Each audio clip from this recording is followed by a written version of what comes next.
Where do you like this stuff, Tom? Do you see anywhere? Yeah. Christ on a stick. Would it kill you to shovel your walk? I could have broken a hip out there. Surprise! Please don't do that. Oh, Dorothy, it's so great to see you. Yeah, well, your sister's no Mother Teresa, but at least she swings by every once in a while to make sure that I'm not dead. So where's the dog? I need to get Mary. Hey everybody, welcome back to another Sweet podcast. This is Ciaran, the host of Citizen Frame, as we continue our dive in with our Christmas month. Today we're talking kind of a fairly newer film, I guess you can say. We're still sticking with the horror genre like we always do, with the 19, what the hell, I'm way off there. The 2016 Krampus. Now there's a bunch of different titles they call Krampus. This is the one directed by Michael Dougherty and put out by Universal.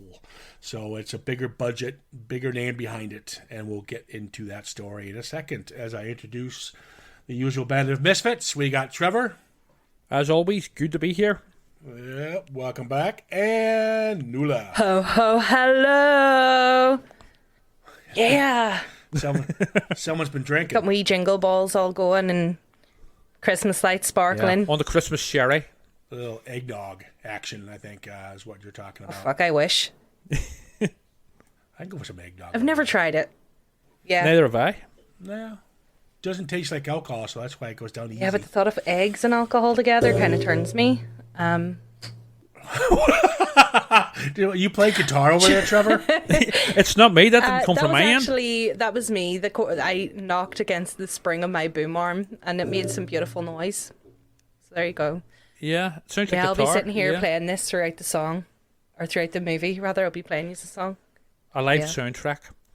So we're here to, we're going to talk about Krampus. Krampus, like I mentioned, is the guy who directed. He's a screenwriter. He does a lot of the X-Men stuff, a lot of superhero stuff, Man of Steel, or whatever, Superman Returns. He's a lot of that stuff. But his claim to fame to me is he directed a film called Trick or Treat that came out in 2012. And it is, I think, one of the best Halloween films ever produced. Wow. If you had to see it. It is... If you haven't seen it, we'll do it next year. We'll get it in. I would put it up there with Creepshow, which is my go-to of anthology horror. But it's done like Tarantino style. All the stories intertwined. Oh, cool. Okay. Although I think most of the old anthology horror films, like from the likes of Hammer and Amicus, the old British ones, they all intertwined as well, and they would be some of my favourites. So I mean, this, I think intertwined where at the end they all come together. But this one, they kind of bled all the stories in one. But they're, it's a different kind of crossover that he does, and it's just a wonderful film. But he took himself out of the limelight for a little while, and he's back with another holiday one called Krampus. Let's just kind of start off where it begins. I like the beginning. I do like they're playing Bing Crosby in the background, beautiful Christmas music, and you got a bunch of assholes the chaos kicking each other's ass on Black Friday, which is actually not too far from reality. It's actually toned down from reality. Yeah, probably it's is. Like Black Friday is what I kind of got from that. Everybody running in, going, that's buck. That's exactly what women for cheap TVs. That's what they're doing. They're making fun of Walmart. That's what they were doing when it used to happen. But the film, as I was watching it, I saw this film once a couple years ago, and I thought I was okay. I was all excited to see it, and I said, it's just all right. So seeing it again, and I always make the famous comment through the podcast, I don't know, guys. I don't know where to go with this one, and maybe you guys can help me out. Cause I have quite a bit to say about it. Yeah, the story's kind of confusing. Okay, so I don't like it. Ooh. Okay, Straight out the gate. Let's save a review for the end of the podcast, Trevor. That was a quick podcast. Yeah, good night, folks. Happy Christmas. You can follow us on Citizen Frame. No, okay, well, let's talk about the first act. The first act's pretty much the meet and greet. Now, I did catch some kind of fun little things where this movie played in the first half, that is, it plays a lot like one of my favorites, Christmas Vacation. Yeah, the Griswolds. Yeah, you got the Griswolds, and then you got Cousin Eddie. He's more of the blue-collar worker. He shows up. The Randy Quaid character. Yeah. Yeah. Yes. And it's all about chaos. Nobody really gets along with each other. You have all these different characters and all these different like Aunt Dorothy is a good laugh. She's good, and I like her. Yeah, you know. She's actually the only character I like in it. She comes in and she's like, "Oh, Merry Christmas," and she's like, "Where's the nog? I need to get Mary." She does have some of probably the best lines in it. You got the twins, who are kind of obnoxious, but it's kind of a backstory with them.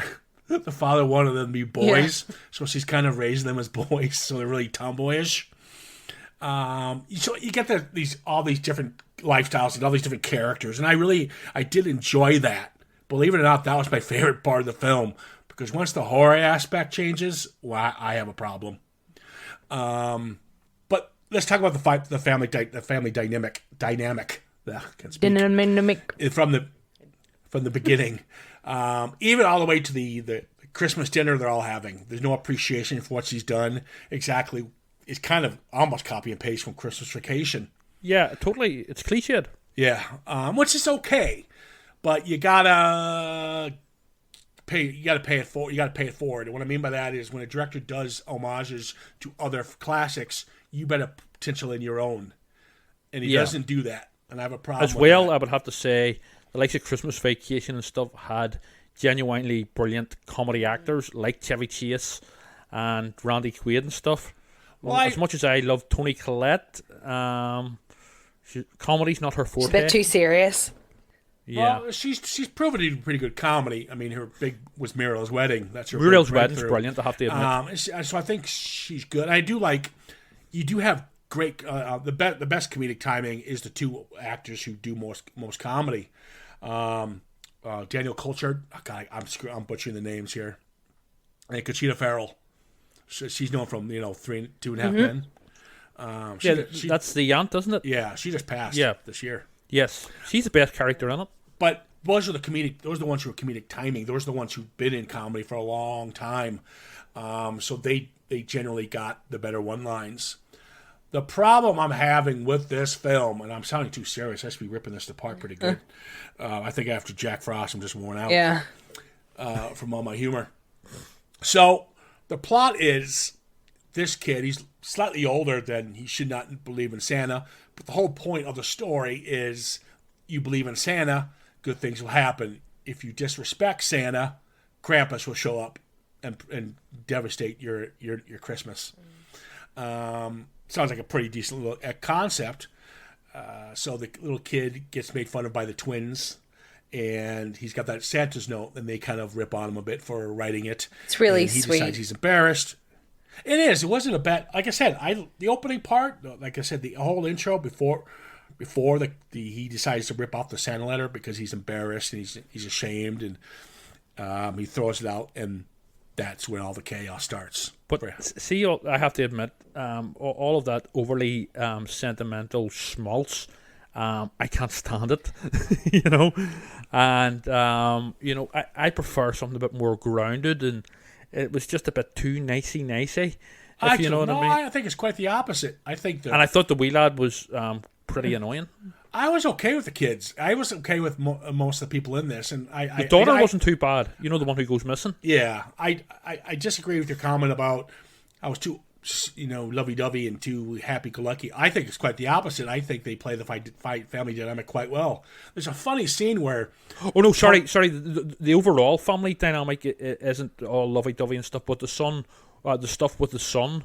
Who's like he's just too cutesy with his floppy hair and stuff, and it's he just irritated me. I think if you look at the family on the outside, they're this perfect wee family, but behind closed doors, the kind of marriage is drifting apart. The daughter, she's wanting to go over to her boyfriends to smoke weed, and coming of age, and the young boy's kind of just like, I just want my family back and I want to have the same wee relationships that we used to have. And, you know, yes, it's sentimental, but from a young boy's point of view in that situation, maybe he would reach out to Santa and be like, you know, I just want people to be happy. I want my family to enjoy each other's company and whatever else. So I was like, yeah, okay, this sets it up all right. I had no problem with it. Exactly. I thought to be fair, I don't think the problem is with the writing. I think the problem is with the actors playing the characters. They're pretty annoying. And yeah, I didn't see that. I didn't see that. It just didn't work for me. That's fine. That's to each their own. I was fine with the actors in it. I do like the little when Toni Collette was hanging up. She's got a family picture of them every year with Santa, and she hangs this year's pictures up, and the Santa's taking a look at the daughter's ass. He's perving. Yeah. Great. They got Aunt Dorothy with the great lines. Oh, I gotta go. All this food has clogged my pipes. It's just, yeah, I liked her. Like I have to admit, you know, but again, it was down to the performance of the actor, who's a natural comedic talent. Yeah, well, I mean, I have nothing against the introduction of all the actors. I think all the characters brought something. I do think that. I do think they all brought a little bit of humor to the table, or whatever they decided to bring on. Like Uncle Howard, Aunt Linda. Aunt Linda was kind of wasted, her character, but Uncle Howard's pretty funny. Again, that's David Courtier. I think Yeah, he's good. He's quite good. He's very comedic good. timing, yeah. He's great as Packard in the American Office. I haven't seen the American Office. I think I've seen him in another couple of movies though, and he's pretty good usually. Yeah, he's usually the perv, the gross out, the drunk friend. Okay, so once all the chaos, we meet everybody and everything settles, he throws the letter out, and boom, this is where it becomes a horror flick. And once he throws the letter, the blizzard starts. You got big snowmen suddenly being built. All the power goes out all of a sudden. And this is when they decide to let the daughter, not the little daughter, but the teenage daughter, go to the boyfriend's house. They're only a couple blocks away, but she disappears.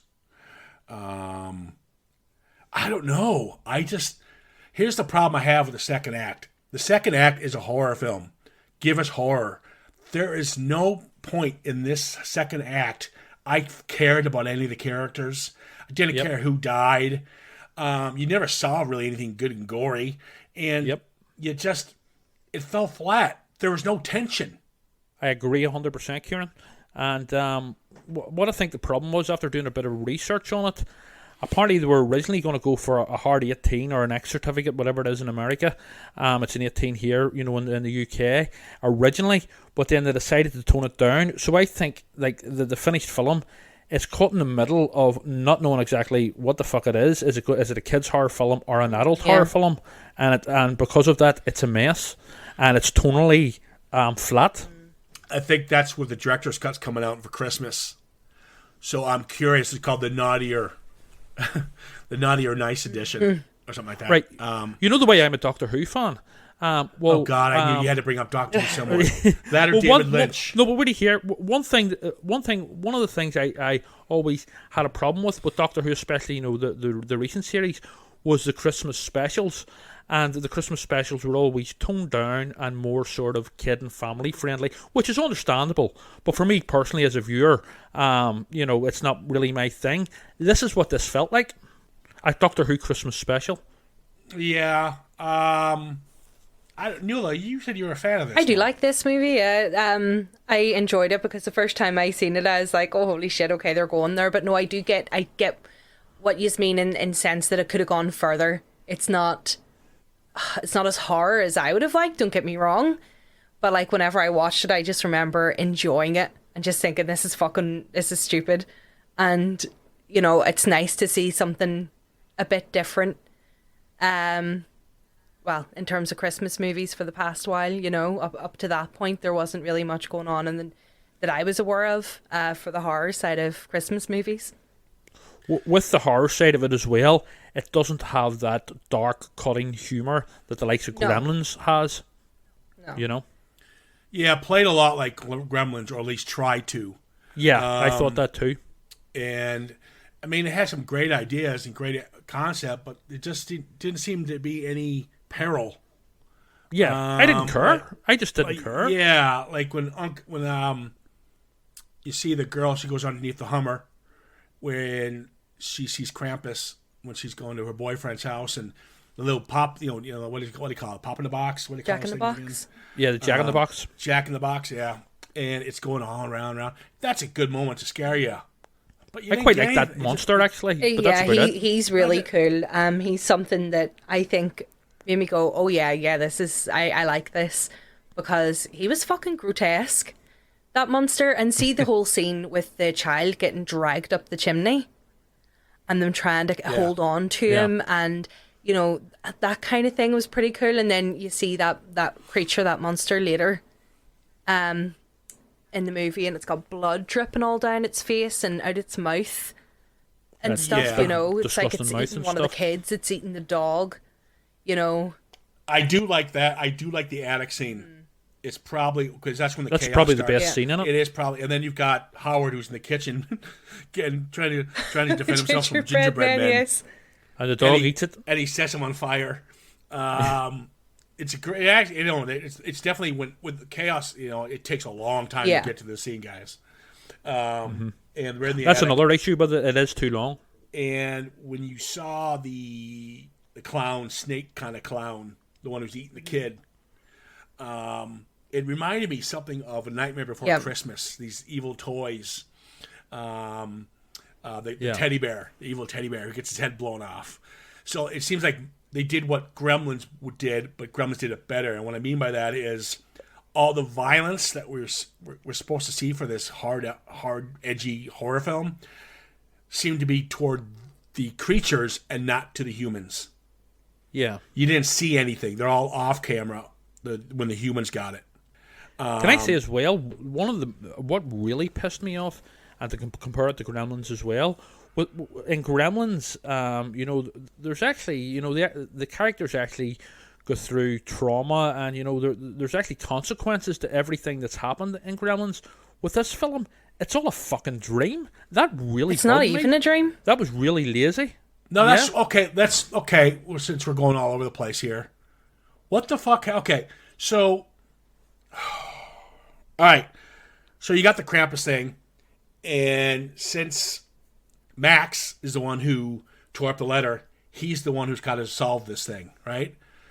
And his Omi is his grandmother. Yeah. Okay. She knows what's going on. So she tells a story, which I thought was a pretty good scene, done animated. Yeah. About when Krampus visited her, but it spared her. Why did Krampus spare her? You never find out.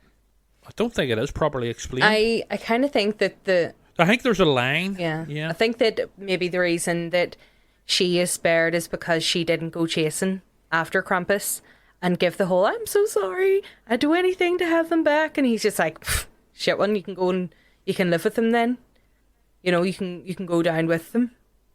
Okay, so when he opens up this big pit, okay, everyone dies, okay? Pretty much everyone's disappearing. Everyone's, whether it's the snow shark or the puppets killing everybody starts dropping off.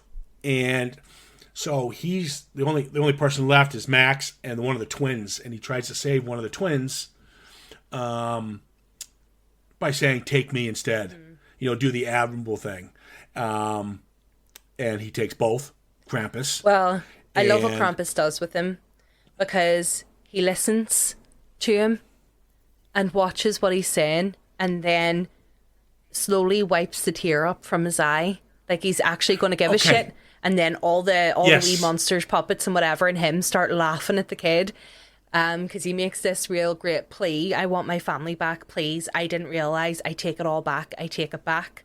And I think that's why he was punished too, because with Krampus, you've lost the Christmas spirit, but you're also ungrateful for what you have. You have a family around you. You should be grateful for that. People who care and love you and whatever else, and you're so willing to throw away your Christmas spirit because you're unhappy with something, that kind of. There's also Yeah, there's also the heavy suggestion that Krampus is actually Santa gone bad. Well, that's what the whole point. The whole point is... No, but actually literally Santa. But even the costume and all is very... He's basically a zombie Like Santa. There's a darker side Yeah, to it's the Santa or reverse something version that of they had Santa. said he's the dark Yeah, Santa. the anti-Santa. Punish. We'll begin to that Naughty. one. So yeah, he ends up, you think it's gonna be the sentimental scene, and Krampus is like, fuck it, I'm dropping him in the pit. He wakes up, everything's good to go, everything's back to normal, Blizzard's gone, they're all downstairs opening their presents, they're all Terribly alive. ending. Linda, Howard, they're all running around having a good time. He gets he opens up a gift, and it's the ornament that Omi had, his grandmother. Yeah. And all of a sudden, the family pauses, and they're in a snow globe. Well, I think this is like a punishment. Yeah. This is like a hellscape type situation. So I really hope that's true. Will they have to it repeat is, the same thing? yeah, over and over definitely, again? because they realize what's happened. Like, so as you know, all of them get taken away. They either get eaten or whatever, and they get taken away. But with the whole family scene, the kid gets the bell, and you slowly see their faces change, and it zooms out, and it's a room full of shelves and hundreds of snow globes, and theirs is one of the snow globes. So these are ungrateful, angry families who have no Christmas spirit left and are being punished to live with the people that they don't like at the time of the year that they hate over and over and over, and it just resets. I think that's So, great. It's purgatory. Well, hell. It's hell. It's hell, basically. What a and you know stupid what? ending. Yeah. I mean, like it. I don't like the end, and there is that suggestion of what Nuala's saying, and I hope that is the case. Although I did look up where apparently the director says, it's actually meant to be a happy ending. That was just like a wee quirk. But the sort of fan theory is what Nuala's saying. Backs up what Nuala's saying, and I hope that's true, because all the characters were annoying as fuck, and they deserve to be in hell for that. I don't think they deserved it. I don't know. I thought it was a silly ending. And if Michael Dougherty is trying to say that he was trying to make a happy ending, that's bullshit. That's not a happy That's ending. cop-out answer. That is not a happy ending. That's not a happy ending. You're trapped in a dome in a constant blizzard with creatures that are coming and chasing you and trying to eat you every day. Absolutely not. It's happy for me. I mean, I don't know. It's just I just think it's almost like a cheat in its own right. I don't know. I am curious about the director's cut coming out. Sorry, the whole kid waking up and it's all a dream and everybody's returned back to life is a massive cheat. Well, that's not a dream. It's not a dream. That's my point. It is. It's sort of a a dream. cheat if it's not a dream. It's not a dream. No. Yeah, but it's still he a wakes cheat. up and he's still in the chaos that he started. Yeah. It's just rewound itself. So it's that's still a cheat, but maybe not. It's not a dream though. It's not a dream. I did like the designs of the creatures. Thought they were cool. The gingerbread men were the best. Gingerbread men were awesome. The big snake guy was my favorite, and that creepy porcelain doll. Yeah. Mm-hmm. And she gets the best of the shotgun blast to the chest. I mean, they get pretty violent deaths. Teddy Bear gets shot in the face. Yeah, I think the movie looks really well. The whole kind of set design and whatever else looks great. I like it. I think he had something here, and this was a hit for him, which I'm glad to see, because I do like to see him get other projects, because I know he's been struggling with trying to get Trick or Treat 2. That's been on the go for a while now. A long time. God, I want a sequel to that so bad. And so this being a success, hopefully opened the doors for that one. But then he went off to do Godzilla King of Monsters. He did that one. Yeah. So, because he's a comic book guy. That's where his work's from. I think he's the next comic book writer. I don't know. But I'm seeing this the second time. I'm going to give it one more shot. I'm going to look at the director's cut and see if they do anything differently. Sometimes you get these fucking director's cuts and they put like 30 seconds or something in, and you don't even know where it was. So I don't want to sit through this thing again and not get anything, hopefully, to tweak me to wanting to like it. Because like I said, the first act, I will go with it. You had me. And then the second act, which is the horror part, which is where you should grab me right away, just falls flat for me. On like the likes of, say, Gremlins, or even like other sort of Christmas sort of, I know it's not horror, but say Die Hard, where they're putting you by the throat and you're going on this roller coaster ride.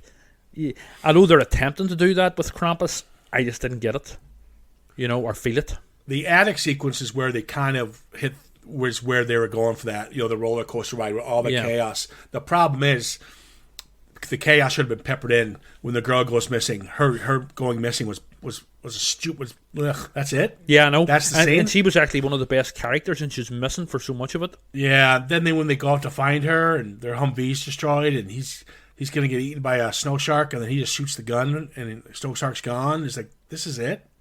Mm-hmm. So the real tension didn't hit until you got to the attic. It's a good scene, but it's kind of wasted at this point because I was checked out. Yeah, same here. So, No, I had fun watching this movie for the first time, and I had fun watching it again for the podcast.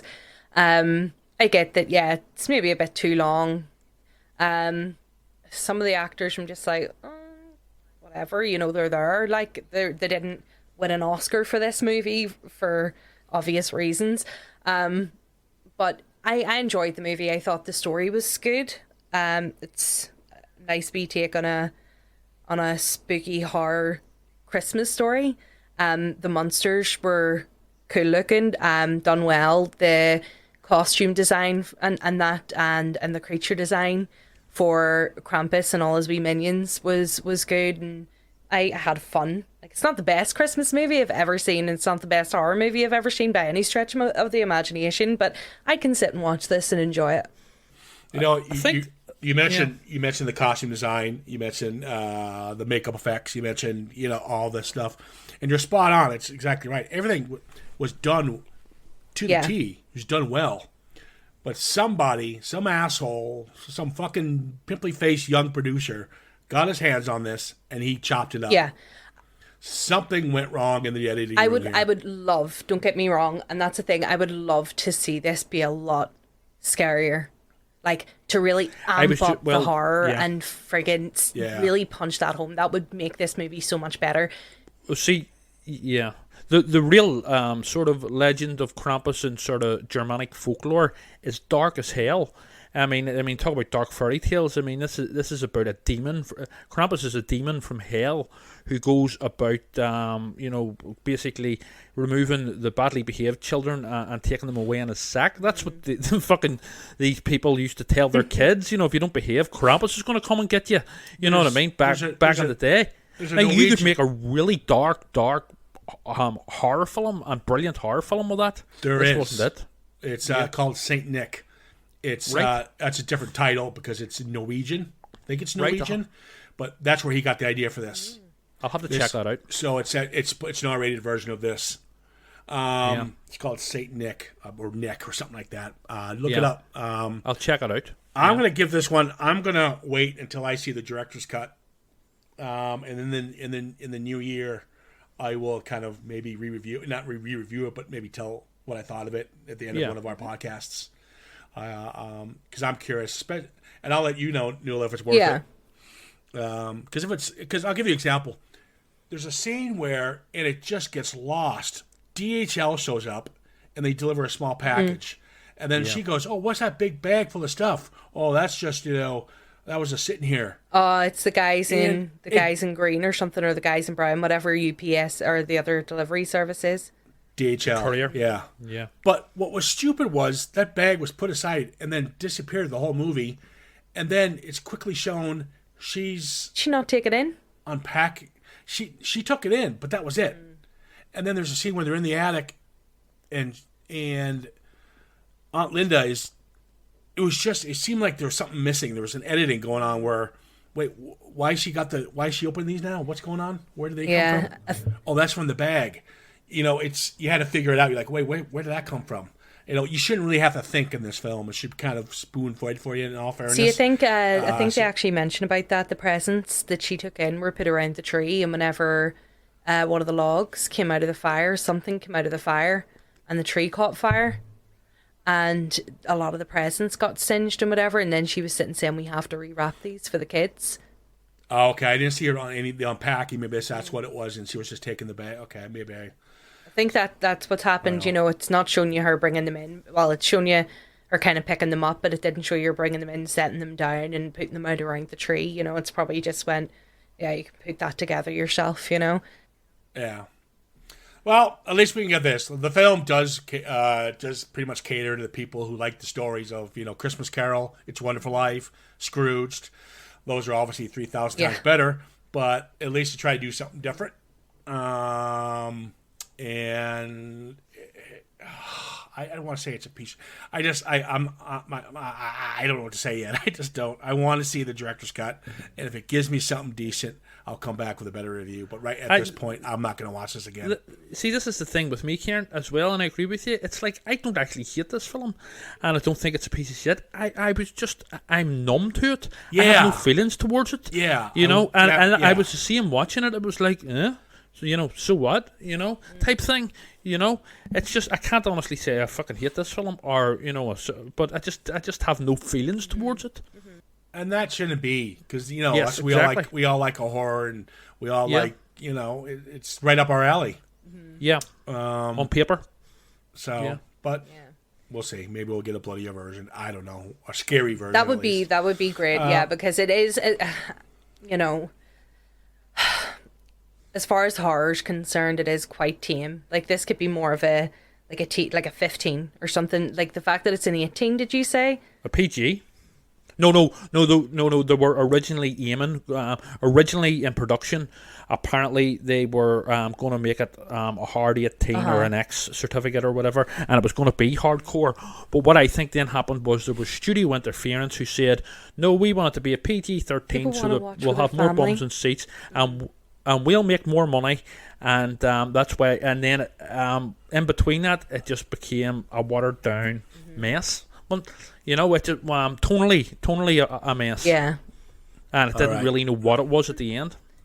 Yeah, and that's the problem. And that's why I talked about some asshole editor got to it. Yes. Because if this director's cut coming out, I'm trying to... Oh, my God. You got to be kidding. There's no way. That's right. What? No, I had a feeling. Nothing. I thought the extended cut. I'm just trying to find how long extra is the extended cut, because you talked about maybe they got involved, the producer got involved and started clipping as they filmed. I don't think so. I think the film was done in the can. The producer we want a kiddie version. Yeah. And so the new version's called the naughty cut. Right. The naughty cut. I kind of like that. Naughty. The extended cut will be released next week. And it explains many of the buildings in the film. I don't know. We'll see. It doesn't give me any minutes or time, which is unfortunate, because that's more important. Because I don't want to hear watch this for 10 seconds of extra footage of a snowflake falling on the ground or something. Yeah, exactly. But we'll find out. When I find out, I'll let you guys know if it's worth a watch. In the meantime, it's not offensive. It's okay. I was so excited to see this, and I think I'm more disappointed than I am. Yeah, it's competent. I like the actors in it. I like the first act. Second act falls apart. But for a guy who did Trick or Treat, I wanted so much more. So we'll see what happens down the road. It stinks of studio interference. Exactly. That's exactly it. But it's also enjoyable. We're going to wrap this one up, guys. Wow, see if I throw that in there. Yeah, it's not that offensive. I can watch it. But yeah, somebody who I want it to be offensive. Somebody in the right way. Anyone who's got Nuala's taste who listens to this podcast, anyone who likes movies like Labyrinth or Nightmare Before Christmas, they're going to like this film. Yeah. I can't see it. Yeah, I mean, Dark Crystal, Henson-esque, stuff like that. And I can see that 100%. And I'm glad it does have an audience because, like I said, I like to see him do more films because I know he's competent and I know he can do something better. So I wish him the success, even if it comes out of this one.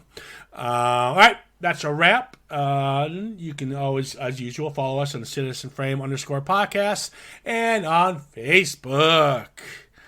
Woo! That is a wrap in our Christmas month. We're going to take a little bit of time off, just chill out and relax. But don't worry, we'll be back probably mid-January, I'm thinking. I don't know. And we'll be back up and running then. In the meantime, Trevor and Nuala, you have a good holiday and a good Christmas. You too, Okay. Ciaran. Have Try a not great to end one. up in a snow globe. And you too. Yes, and you also, Certainly Nuala, try of my course, best. and to our listeners as well.